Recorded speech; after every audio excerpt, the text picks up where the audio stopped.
Bonsoir, bienvenue sur Lux Radio, bien dans Mapio. Nous revoilà avec une nouvelle invitée qui vient d'arriver. Carla, je te laisse la présenter. Oui, on a Damaris qui vient d'arriver. Bonsoir Damaris. Bonsoir Carla. Alors, tu es donc kinésiologue à la Jonction. Oui, absolument. Voilà, je vais te laisser te présenter comme tu veux, ton parcours un petit peu, ce que tu as fait avant, si tu as déjà fait, si tu as fait autre chose avant d'être kinésiologue et ce que tu trouves pertinent à dire à nos chers auditeurs qui peuvent également intervenir au 079 920 120. On dit jamais assez souvent, en effet. Vas-y Damaris, c'est à toi. Ben voilà, je m'appelle Damaris. Mon nom de thérapeute, c'est Kinésioka. Je suis thérapeute kinésiologue reconnue par les assurances complémentaires, ASCA et RME. En gros, pour faire simple, mars 2020, j'ai failli y passer avec le Covid. Et grâce à des soins énergétiques hyper puissants, j'ai eu droit à une seconde chance de vie. Et j'ai eu un choix à faire de dire, ok, j'aurais dû mourir, je suis en vie, qu'est-ce que je fais de cette vie ? Et du coup, j'ai voulu créer un cercle vertueux et offrir en gratitude ce que j'avais reçu. Du coup, je propose un second souffle de vie à ceux qui viennent me voir en kinésio. C'est beau ça. Ah, parce que avant, tu n'étais pas kinésiologue, donc avant 2020. Non, j'étais admin RH compta. Yalla, rien à voir. À la conversion totale. C'est une belle reconversion. C'est une belle reconversion. Oui, c'est vraiment une reconversion. Ouais. Absolument. J'ai pas de touche pour faire des applaudissements, mais je vais les faire physiquement. Ah, c'est balèze, hein, passer du RH administratif à de la kinésiologie, c'est vrai que c'est un sacré pas. Ouais.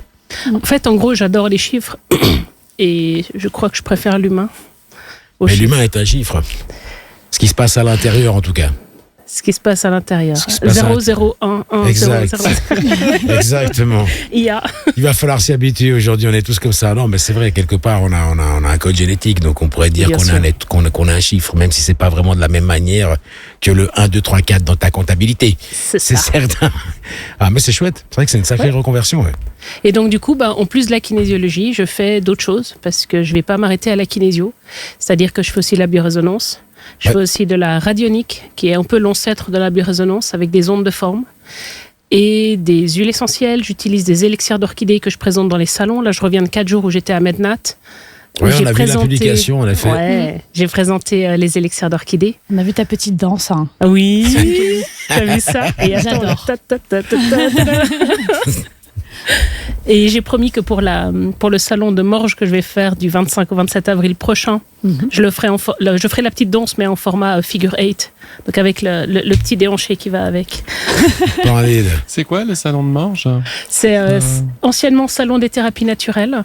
Ah, je crois que j'avais entendu parler de ça. Il y a aussi des choses sur les pierres là-bas, non ? Ah oui, il y a un peu tout. Oui, il y a vraiment de tout. Ouais. Et ils ont agrandi au bien-être en général. Donc, si ça se trouve, on trouvera aussi du tennis et du jardinage. Ah, splendide. Un peu tout.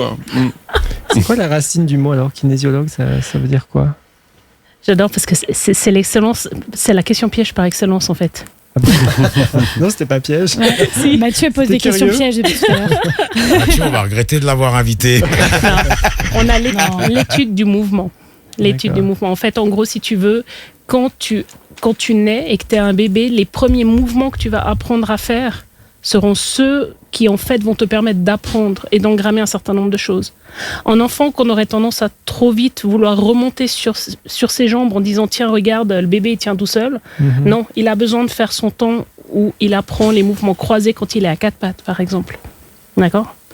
Ce genre de mouvement, on va les retrouver une fois qu'on est adulte, puis que je vais te demander ok, tu me touches ta main droite avec ton genou gauche, et on va refaire ce genre de mouvement-là pour apprendre à ton corps les choses de base qu'il aurait dû apprendre ou dont il aurait dû s'en souvenir. Ça, c'est un des exemples, il en existe des milliers. Et du coup, les gens qui ont... parce que je sais que c'est mon cas, j'ai beaucoup de mal à synchroniser mes mouvements. Oui, typiquement. Mais c'est parfait. Ne te fiche pas de moi. Parce que, c'est parfait. Typiquement, si tu as du mal à synchroniser tes mouvements, oui, en kinésio, on peut redire à ton cerveau, ok, on va remettre les choses en place, de manière à ce que tu puisses de nouveau synchroniser tes mouvements. Je l'ai déjà dit, mais t'as été livré en pièces détachées. Ouais, parce qu'il y avait une garantie encore là sur... Ah, je sais pas, même les bonhommes dedans, ils se reconnectent pas. Je demander à mes parents, je sais pas s'ils écoutent. Papa, maman, est-ce qu'il y a une garantie, s'il vous plaît ? Une garantie sur objet, Non, il y a toujours eu des sacrés soucis de coordination chez moi, c'est impressionnant. Et ils se fichent de moi parce qu'on fait notre sport ensemble. Alors oui, si tu veux des meilleures performances pour ton sport, oui, en kinésio, tu peux venir trouver ça. Ça peut être utile alors. Mais pas que. Comme on l'a dit hors antenne, dis-nous comment on te trouve. Comment on me trouve? On me trouve en bonne forme. C'est déjà pas mal. Je suis principalement sur LinkedIn. Je viens de créer une chaîne TikTok qui me permet du coup de publier les petites vidéos de déhanchés dans un salon. Et cette chaîne, je pense que je vais la dédier à mon travail, mais surtout à la présentation des élixirs d'orchidées. J'ai encore 2-3 accords à demander avant de pouvoir rendre ça public. Mais avec grand plaisir, j'en parlerai quand ça sera et comment elle s'appelle, opérationnel. cette chaîne? Kinesioka. Comment ça s'écrit? Kinesioka. En fait, c'est un petit jeu de mots. Alors vas-y, explique. Kinesioka est un petit jeu de mots puisqu'en fait... Avec judoka? Avec judoka, absolument. Guillaume, c'est le maître des devinettes.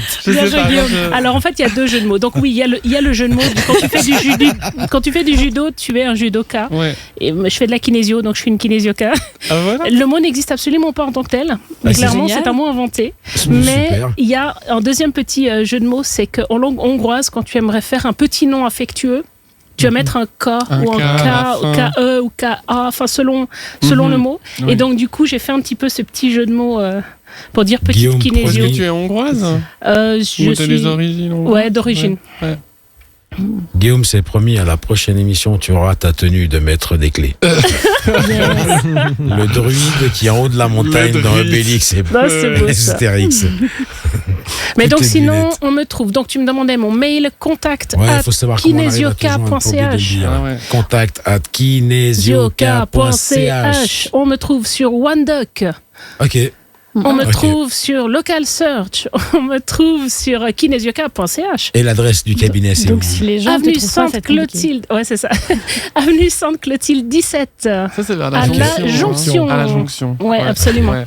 On y accède il y a une église. Il y a une église. C'est pas une église vers Sainte-Clotilde. Pourquoi tu vas les prier? Je l'ai pas encore vu, l'église. J'ai surtout vu le boulevard Karl Vogt. Et il y a la maison de quartier juste en face. J'ai vu le boulevard Karl Vogt. Fais attention quand on dit ça. Qu'est-ce que tu as vu au boulevard Karl Vogt? Il y a juste la maison de quartier. En fait, on est en face de la maison de quartier de la Jonction. Ouais. Ok. Ça, c'est plus facile à retenir, en face de la maison de quartier. Oui, absolument, absolument. Qui ne connaît pas la maison du quartier de la Jonction? Oui, c'est ça, justement. Oui, c'est pour ça que je dis on. Nicolas, il a plus le droit de parler.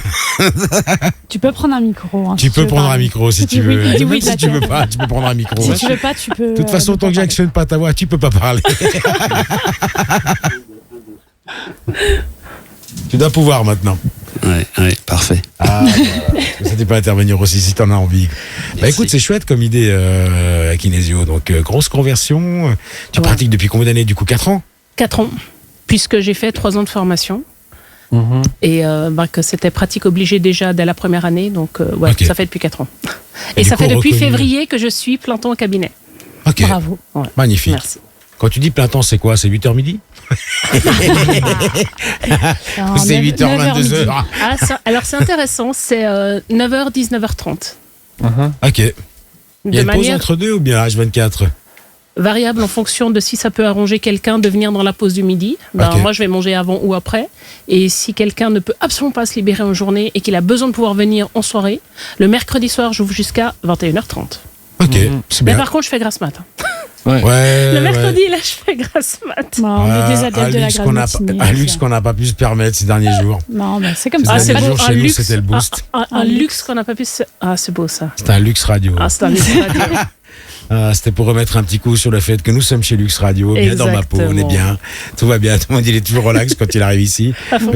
Généralement ils sont un peu tendus. Avec Mathieu, il nous a surpris, direct dans le bain. Mathieu, toi tu peux rien pour attendre, mais toi t'es à la fin. On t'a gardé pour la fin. J'ai une question, qu'est-ce que tu as appris dans les RH qui te sert encore aujourd'hui? Parce que finalement c'est un métier dans l'humain, mais ça reste de l'humain. Donc, pas vraiment. Si, les RH, pour moi les RH ils gèrent pas des humains, des robots. Justement, on gère l'humain. Toute la journée. Tu as un robot qui vient te se plaindre et puis tu dis t'inquiète pas mon petit, puis 3 jours après tu reçois ta lettre de DEM. Moi je l'ai vécu comme ça, tu vois. Ça dépend, non. Les RH j'aime pas trop, mais c'est intéressant d'avoir la vie. Qui sont humains. Ah ouais. Alors j'en ai pas connu. T'en as connu toi, Damaris, des RH qui étaient humains? Elle. Elle l'a pas quitté pour rien, hein. C'est peut-être parce que c'était un humain, justement, hein. Et qu'au final, on n'en voulait pas en tant qu'humain. On voulait un robot, hein, on sait pas. Mais non, attends, tu l'as dit, je suis un numéro. Ah, exact. Non, écoute, ce que j'ai appris dans la partie RH que j'ai faite, j'étais surtout à l'exécutif dans les RH. T'as envoyé les lettres, ça. Ouais, puis je récupérais les clés en partant. Ouais, c'est ça. C'est triste. Non, blague. Quand quelqu'un vient avec un problème familial, un problème de conjoncture, un problème financier ou tout ce qui va avec, quand tu bosses dans les RH, dans une petite structure, tu peux encore dire « Oh mon chaton, attends, on va essayer de trouver une solution. Okay. Si tu es dans une grande structure, tu vas plus pouvoir faire ça, même si au départ, tu avais envie de faire ça. C'est pas dans les RH que j'ai trouvé quelque chose qui était le plus épanouissant pour pouvoir tendre la main à quelqu'un qui a réellement besoin d'un coup de pouce. C'était pas dans les RH. T'as vu, Mathieu, tu l'as fait dans ton métier. J'étais pas loin de ma réponse. C'est qu'à un moment, tu as la structure dans laquelle tu travailles, ça bloque. Moi, je peux pas citer la société dans laquelle j'ai eu affaire au RH le plus. Je te jure, Mathieu. Aujourd'hui, tu me donnes la personne que j'ai eue ce jour-là, en 2001. Un petit bloc, fond du lac. Je me fous complètement de savoir qu'il a une famille ou pas. Je te jure que quand tu as affaire au RH et puis que tu n'as pas un certain statut dans une société, surtout quand tu es dans une grande boîte, et que tu as un petit poste, genre à la saisie, tu vois, comme j'étais moi, eh ben, tu prends cher. On t'écoute pas beaucoup. Dans les grandes structures, on t'écoute pas beaucoup. Mais justement, c'est là la nuance où elle disait justement dans les petites boîtes où tu peux dire encore mon chaton. Ouais. Ça, c'est vrai. Ouais. Mais bon, malheureusement, maintenant, des petites boîtes, il y en a de moins en moins parce que ça se transforme souvent. Les petites boîtes sont souvent rachetées. Il y a beaucoup de cas et donc le côté humain, il a un petit peu switché, quoi. C'est vrai. Donc, les RH, j'ai aussi eu quelques problèmes avec eux. Bon, je vais pas en parler. Mathieu, t'as posé une mauvaise question. Question suivante. Alors moi, j'ai bel et bien. C'est pas une question. Tout le monde a eu des expériences avec les RH. Tout le monde a eu des expériences RH. Absolument. C'est comme les profs. Tout le monde a eu un prof. Voilà. Oui. Ouais, mais on regarde souvent. J'arrive tout de suite. On arrive souvent à rigoler de ce qu'on a vécu avec un prof. Mais après, je pense aussi que c'est une question d'âge. Tu vois, généralement, quand t'as des problèmes avec un RH, t'es déjà dans la vingtaine. Oui, donc, tu as déjà passé, si tu veux, la joie. La joie d'avoir moins de 20 ans. L'insouciance, exact. Tu as dit le bon mot, l'insouciance. Et quand tu arrives vers un RH avec ton problème, c'est un peu comme quand tu vas voir ton médecin de famille et puis que tu as le rhume. T'aimerais avoir même si tu sais que c'est pas forcément vrai ce qu'il va te dire, t'aimerais avoir un peu de compassion, tu vois. Genre, justement, mon chaton. Pour un rhume. Tu vois, il y a de la compassion pour un rhume, Non. comme elle a ta femme ou ton mari à la maison quand l'autre est malade. C'est ça. Moi, quand Carla est malade, je lui fais sa petite tisane, je lui fais son petit truc effervescent, C'est vrai, ça je lui fais la bouffe, C'est vrai. je m'en occupe, tu vois. Donc, c'est une philosophie que j'ai même dans mon travail, ce que tu disais avant, quoi. Oui. T'as peut-être pas trouvé de l'épanouissement dans les RH, tu vois. Et moi, je le fais à la maison. Et quand t'es dans une société. Mais t'es pas RH, hein. On se partage le rôle, t'inquiète. Mais c'est vrai, quand t'es dans une société, à l'époque de nos parents, t'avais l'impression d'appartenir à une famille. Aujourd'hui, t'es qu'un putain d'employé. Non, de là où j'étais, j'appartenais à une famille. Alors d'accord. Moi, dans mon service, à l'époque, on était tous en bons termes. Mais j'irai pas jusqu'à dire que c'était une famille. Moi, la seule personne qui m'a soutenu, et j'ai pas peur de donner son nom, Monsieur Rocher, je le bénis. Il m'a appris tout ce que je sais au niveau du travail, du professionnalisme. C'est un mec qui m'a vraiment soutenu dans toute ma démarche dès que je suis rentré dans l'indépendance. Voilà, Arolex, pardon, il m'a donné. Il m'a donné il m'a donné toute la gamme, si tu veux, du travailler bien, du travailler propre, du travailler beau. Et c'est le seul gars qui m'a regardé aux yeux et fait, écoute, t'es un gars super, va te payer des cours de français. Je l'ai béni parce que c'est ce que j'ai fait. Je suis sorti de chez eux, j'ai pris directement des cours de français en appui. J'avais déjà passé la vingtaine, Mathieu, et il m'a permis d'améliorer mon français. Magnifique. Si j'avais pas eu un gars comme ça dans ma vie, je serais resté avec mes soucis de français parce que c'est vraiment ce que j'avais le plus à l'époque. Et encore aujourd'hui, Carla vous dira que je suis vraiment pas une lumière en français, mais je me débrouille beaucoup mieux qu'avant.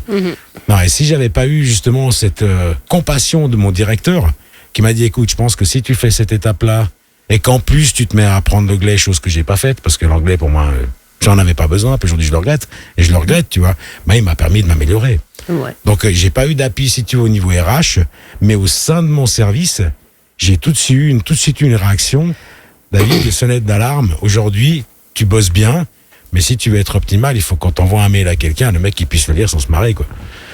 Non, c'est un sketch, quoi. Alors, maintenant, il y a l'intelligence artificielle. Hein, donc, oui. Ouais, en plus, l'intelligence artificielle, et même avec ça, j'arrive à faire des fautes. Je crois que Damaris aimerait revenir sur quelque chose. J'aimerais juste revenir. En fait, il y a deux choses sur lesquelles je voudrais revenir. La partie RH n'était pas ma partie principale de ce que je faisais, mais ça en faisait partie. D'où le fait que je ne m'étends pas sur le sujet. La deuxième, j'ai oublié de dire une chose dans ma petite présentation de tout à l'heure. J'ai surtout parlé des élixirs. J'ai oublié de parler un truc qui est pourtant ma spécialité aussi, qui est le transgénérationnel et le karmique. Et ça, ce sont mes deux grands mots-clés favoris. Et en gros, si tu veux, quand tu viens avec une thématique, je vais prendre un exemple, quelqu'un qui vient et qui a une peur bleue de consommer un verre d'eau que tu lui donnes, alors que c'est un verre d'eau que tu lui donnes, il a peur d'être empoisonné. Là, tu vas tout de suite aller rechercher au niveau karmique qu'est-ce qui s'est passé. Alors, qu'est-ce que tu appelles le niveau karmique ? Alors, exactement. Pour ça, j'explique le transgénérationnel, ça va permettre d'expliquer le karmique. Okay. Globalement, le mot karmique, c'est ce qui est un schéma hérité de ce qui t'a précédé. Ok. Maintenant, qu'est-ce qui t'a précédé ? Il y a deux options. Soit ta lignée biologique traçable. Papa, maman, qui ont chacun un papa et une maman, qui ont chacun un papa et une maman, tu peux aller à l'infini. Si tu vas juste à la 12e génération, tu as 8190 personnes qui t'ont précédé pour que tu sois là aujourd'hui. Tu peux faire le calcul, tu peux faire le jeu à faire le tracé, c'est hyper rigolo. Plus que c'est pas un arbre généalogique à proprement parler, parce que je m'intéresse pas aux frères et sœurs, je m'intéresse pas aux oncles et tantes. Juste les parents. Que les parents. C'est vraiment ce qui a été transmis. Ligne directe, exactement. Merci. C'est l'ascendance et la descendance en ligne directe. Exactement. Merci, maître. Et quand je travaille en transgénérationnel, du coup, je vais sur la ligne directe. Allô ? Allô ? Bonjour. Bonjour. Je ne suis pas folle, vous savez. Il y a un problème. Je n'entends pas des voix. Non, mais nous allons très bien, merci beaucoup. Nous allons très bien. Voilà, donc ça, c'est transgénérationnel. Okay. Le karmique est déjà plus délicat en soi. Quand on n'est pas habitué, pour moi, c'est mon bac à sable où je me baigne dedans, mais c'est pas un bac à sable, mais c'est... Tu fais des châteaux. Je fais des châteaux, exactement. C'est-à-dire qu'on est dans autre vie. Ça peut être des vies antérieures. Ça peut être... Alors ensuite, ça va être selon la conception du temps, et c'est là que j'adore, parce que je crois que j'ai vu le plus de modèles de lignes de temps différentes. T'as ceux qui considèrent que le temps, c'est passé, présent, futur. Il y a ceux qui vont dire non, le temps, c'est une spirale. Ok. Il y a ceux qui vont dire, en fait, on est dans le multivers, donc on a plusieurs vies en même temps. Allez voir les films de Marvel. Stranger Things. À fond.